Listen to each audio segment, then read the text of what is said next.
Բարև ձեզ սիրելի հետևորդներ, այսօր ուզում եմ անդրադառնալ չափազանց կարևոր մի հարցի։ Տևական ժամանակ է հանրային խոսույթում, հանրային տիրույթում քննարկման առարկա է այն հարցը, թե արդյոք Հայաստանի Հանրապետության քաղաքացիների կողմից եկամուտների հաշվարկ հայտարարագիր չներկայացնելը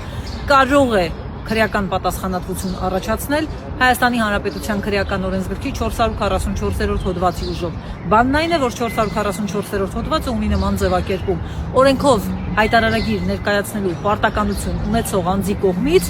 այն սահմանված վարչական պատասխանատվությունից հետո կրկին չներկայացնելը, ըստ էության, բառացի չեմ մեջ բերում։ Այսինքն եկամուտների հաշվարկ հայտարարագիր եթե չներկայացնեք, դրա համար կա վարչական պատասխանատվություն։ Հիշում եք, ըստ սուբյեկտների 5000, 50000 դրամ, դրանց կրկնապատիկը եւ այլն։ Հիմա այդ ձևակերպման համաձայն շատերը կարծում են, որ 444-րդ հոդվածը կարող է կիրառելի լինի եւ անձը ենթարկվի վարչականից հետո քրեական պատասխանատվություն։ Այս կապակցությամբ ես հարցում եմ ուղարկել Հայաստանի Հանրապետության գլխավոր դատախազ Աննա Վարդապետյանին։ Եվ ահա գլխավոր դատախազությունից ստացված պատասխանն ըստ էության վերջակետ է դնում այս տարբեր քննարկումներին ու շահարկումներին։ Մասնավորապես դատախազությունը ինչպես եւ ենթադրվում էր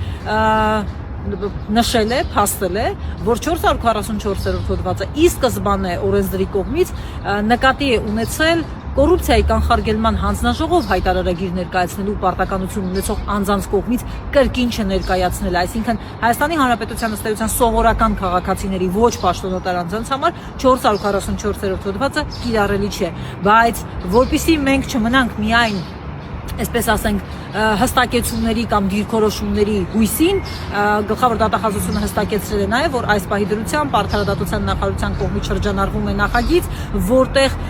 նախատեսվում է 444-րդ հոդվածում քրեական օրենսգրքի կատարել այդ հստակեցումը։ Հետևաբար քրեական պատասխանատվություն քաղաքացու կողմից վարչական պատասխանատվությունից հետո հայտարարագիր չներկայացնելու համար չի կարող լինել։ Սա պաշտոնական դիրքորոշում է։ Ասեմ ավելին, այդ նախագծով, որը այս պահին շրջանառվում է, չկա նախատեսված նաև քրեական պատասխանատվություն այս ոլորտում քաղաքացիների կողմից չներկայացվող հայտարարագրերի համար քրեականացման վերաբերյալ։ Կլինի դա արդյոք թե ոչ, ժամանակը ցույց կտա։ Այս պահի դրությամբ պաշտոնական դիրքորոշումը այն է, ինչ ներկայացրեցի։ Եղեք տեղեկացված, եթե հարցեր ունեք, կարող եք գրել ձեր հարցերը։ Ձեզ լավ օր եմ մաղթում։